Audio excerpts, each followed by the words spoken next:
सुपली खेलता तू ननद सरबी गुनाया गर सरबी गुनाया गर हो।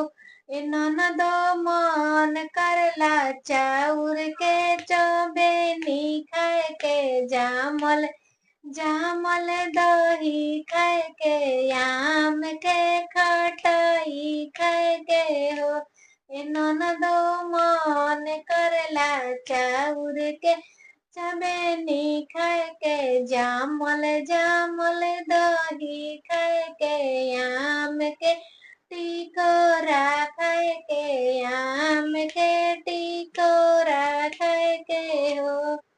इतना वचन ननद सुनली सुनहु नाही पवली सुनहु नाही पवली हो। इतना वचन ननद सुनली सुनहु नाही पवली सुनहु नाही पवली हो।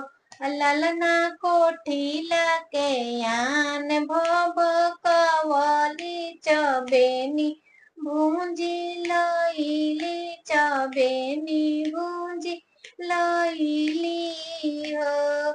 इतना वचन ननद सुनली सुनहु नाही पवली सुनहु नाही पवली।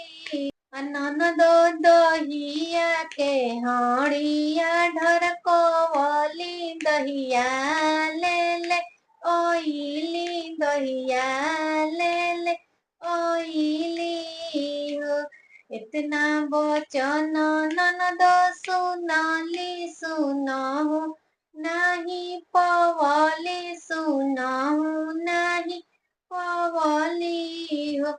ननदो आम के टिकोरा ले ले ओइली टिकोरवा ले ले ओइली त हम के खियवली त हम के खियवली हो।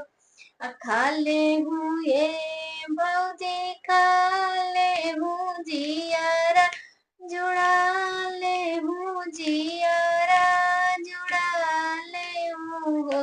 ए भौजी हमर होई है सुंदर बती जावा धैया में कंगन वाले बो। ए भौजी हमर होई है सुंदर भतीजावा बधैया में कंगन वाले बो। खाले हूँ ये भौजी खाले हूँ जियारा जुड़ा ले हूँ जियारा जुड़ा ले हूँ हो। ए भौजी हमर होई है सुंदर भतीजावा धैया में चुनरिया लेबो।